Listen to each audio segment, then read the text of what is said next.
Breaking news చూస్తున్నాం. PCC chief DK Shivakumar ఆధ్వర్యంలో కాంగ్రెస్ ఎమ్మెల్యేల బృందం గవర్నర్ గెహ్లోత్తో భేటీ అయ్యారు. ప్రమాణ స్వీకార ఏర్పాట్లపై చర్చిస్తున్నారు. గవర్నర్తో చర్చల అనంతరం ప్రమాణ స్వీకార తేదీని డీకే శివకుమార్ వెల్లడించనున్నారు. ద్వారకానాథ్ గురూజీ సూచన మేరకు జూన్ 3న డీకే శివకుమార్ సీఎంగా ప్రమాణ స్వీకారం చేయనున్నట్లు సమాచారం.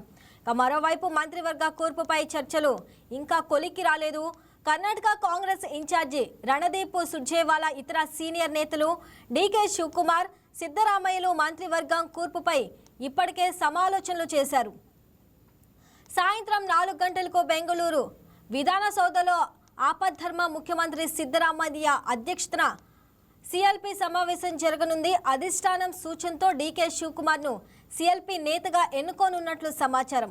ముఖ్యమంత్రిగా డీకే శివకుమార్ అభ్యర్థత్వాన్ని కర్ణాటక కాంగ్రెస్ వ్యవహారాల ఇన్ఛార్జ్ రణదీప్ సింగ్ సుర్జేవాలా ప్రతిపాదించనున్నారు. ఈ ప్రతిపాదనకు పార్టీ ఎమ్మెల్యేలు ఆమోదం తెలపాల్సి ఉంది. సిఎల్పి నేతను ఎన్నుకున్న తర్వాత ఎమ్మెల్యేల మద్దతు లేఖను లోక్ భవన్లో గవర్నర్ దావర్చంద్ గెహ్లోత్కు అందజేస్తారు. విధానసౌధ ఎదుట ప్రమాణ స్వీకారానికి అధికారులు ఏర్పాట్లు చేశారు.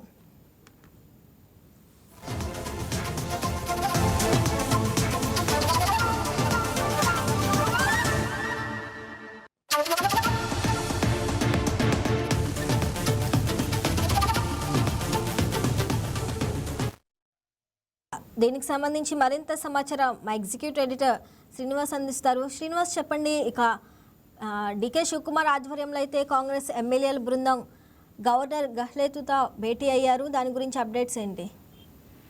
రైట్ శ్రావణి, ఏదైతే ఎట్టకేలకు డీకే శివకుమార్ ప్రభుత్వం ఈ నెల 3న కొలువు తీరబోతుంది. దీనికి సంబంధించి ప్రమాణ స్వీకారానికి ఏర్పాట్లకు సంబంధించి కూడా ఏర్పాట్లు జరుగుతున్నాయి. మరోవైపు చూస్తుంటే కనుక డీకే శివకుమార్ ఆయన సోదరుడు సురేష్ కుమార్ తో కలిసి ఈ రోజు కొద్దిసేపటి క్రితం గవర్నర్తో భేటీ కావడం జరిగింది. ఏదైతే ప్రభుత్వ ఏర్పాటుకు సంబంధించి ప్రమాణ స్వీకారానికి సంబంధించి ఆయనతో చర్చించినట్లుగా తెలుస్తుంది. ఏదైతే కాంగ్రెస్ పార్టీకి 2023లో అధికారంలోకి రావడానికి 135 స్థానాలు కాంగ్రెస్ పార్టీ తన కైవసం చేసుకోవడం జరిగింది. సో సంపూర్ణ మెజార్టీ ఉంది కాబట్టి కొత్త ముఖ్యమంత్రిగా మరో సిద్ధరామయ్య తర్వాత డీకే శివకుమార్ ప్రమాణ స్వీకారం చేయబోతున్నారు. అయితే ఈ ప్రమాణ స్వీకారానికి సంబంధించి తనతో పాటుగా 8 నుంచి 10 మంది ఎమ్మెల్యేలు మంత్రులుగా ప్రమాణ స్వీకారం చేయబోతున్నట్టు కూడా గవర్నర్ కు వివరించినట్టు తెలుస్తుంది. మరోవైపు చూసుకుంటే కనుక ఈ రోజు సాయంత్రం 4 గంటలకు విధానసభ ప్రాంగణం ఏదైతే ఉందో ఆడిటోరియంలో శాసనసభాపక్ష బృందం, కర్ణాటక శాసనసభాపక్ష బృందం భేటీ కాబోతుంది. ఈ భేటీలో శాసనసభ పక్ష నేతగా అదేవిధంగా నూతన ముఖ్యమంత్రిగా డీకే శివకుమార్ ను పార్టీ ఎన్నుకోబోతుంది.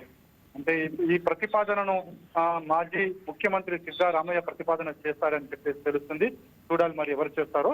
అయితే ఈ శాసనసభ పక్ష బృందం డీకే శివకుమార్ ఎన్నుకున్న తర్వాత నెక్స్ట్ ప్రమాణ స్వీకార కార్యక్రమం ఉంటుంది. దానికి సంబంధించి 3వ తారీఖున ఈ ప్రమాణ స్వీకారం చేస్తారని చెప్పేసి కూడా తెలుస్తుంది. మొత్తానికైతే ఈ మంత్రివర్గంలో ఎవరెవరు ఉండబోతున్నారు డీకే శివకుమార్ తో అనేది కూడా ఇంకా కేబినెట్ కూర్పుకు సంబంధించి కూడా పార్టీ అధిష్టానం ఇంకా డిసైడ్ చేయలేదు ఎవరెవరికి అవకాశం కల్పించాలన్నది. ఎందుకంటే ఇప్పటి వరకు పార్టీ ముందున్న ప్రపోజల్స్ ఏదైతే సిద్ధరామయ్య రాజీనామా చేసిన తర్వాత రాహుల్ గాంధీని ఏఐసీసీని పెద్దలు కలిసినప్పుడు ఏదైతే పవర్ షేరింగ్ ఉండాలి, అదేవిధంగా ఉప ముఖ్యమంత్రుల సంఖ్యను పెంచాలి, అదేవిధంగా తన కుమారుడికి కీలక శాఖలు ఇవ్వాలని చెప్పేసి కోరడం జరిగింది. అదేవిధంగా లింగాయతులకు ఎస్సీ దళితులకు కూడా ఇవ్వాలని చెప్పేసి పార్టీ అధిష్టానాన్ని కోరడం జరిగింది. సో ఈ మేరకు అధిష్టానం ఏ విధంగా నిర్ణయిస్తుందో చూడాలి. సిద్ధరామయ్య కుమారుడు యతీంద్రకు స్థానం కల్పిస్తారా, అదేవిధంగా ఉప ముఖ్యమంత్రితో పాటు దళిత ముఖ్యమంత్రి, అదేవిధంగా మరో లింగాయతులకు సంబంధించిన ముఖ్యమంత్రి, ఉప ముఖ్యమంత్రి ఉండాలని కోరడం జరిగింది. దాని మీద కూడా ఏ విధంగా స్పందిస్తారు. సో వీటన్నిటి కూడా కేబినెట్ కూర్పుకు సంబంధించి 8 నుంచి 10 మంది మొదట్లో ఉంటారని చెప్పేసి తెలుస్తుంది. ఆ తర్వాత పార్టీ నిర్ణయం మేరకు ఎక్స్పాన్షన్ అనేది జరుగుతుంది. ఎంతమంది అనేది అంటే గత సిద్ధరామయ్య ఏదైతే ప్రభుత్వంలో 35 మంది వరకు మంత్రులు ఉన్నారు. సో ఇప్పుడు కూడా 35 మంది వరకు మంత్రులు ఉంటారా, లేకుంటే మంత్రుల సంఖ్య తగ్గిస్తారా, లేకుంటే 35 మంది వరకు ఉంచుతారా అనేది కూడా చూడాల్సి ఉంటుంది. శ్రావణ్. శ్రీనివాస్, సిఎల్పి సమావేశంలో ప్రధానంగా ఏ అంశాలపై చర్చ జరగనుంది?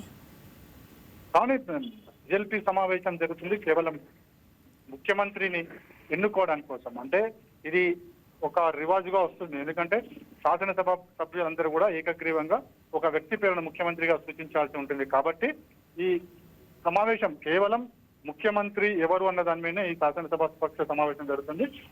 సాయంత్రం 4 గంటలకు జరగబోతుంది.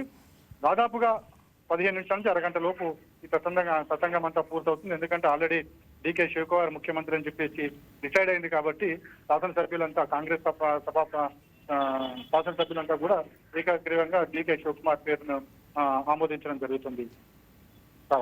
Right Srinivas, thanks for the updates.